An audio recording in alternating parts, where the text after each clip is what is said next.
ये हम आपको एक नई इन्फॉर्मेशन दे रहे हैं।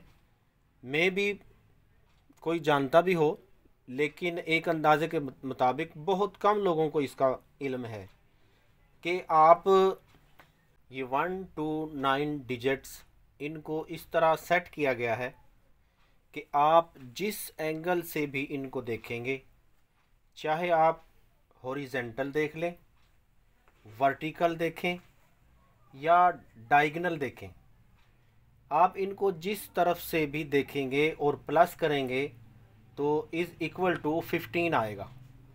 जैसे हॉरिजेंटल देखें, इस तरह आप इनको प्लस करें, जमा करें तो ये 15 आता है।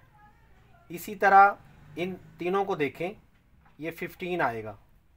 अब वर्टिकल देखें, इनको जब आप तीनों को प्लस करेंगे, इनको भी, तो इनका इज़ इक्वल टू 15 आएगा। इसी तरह आप डायगोनल जब इनको चेक करेंगे, जैसे 2 + 5 + 8, ऐसे डायगोनल भी ये 15 बनता है।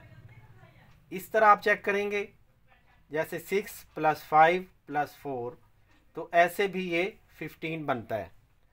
तो आप इसको जिस एंगल से भी देखें, हॉरिजेंटल ऐसे इसको प्लस करें, वर्टिकल जिस एंगल से भी प्लस करेंगे, आपको हर एंगल से ये इसका जो इज़ इक्वल टू 15 आएगा।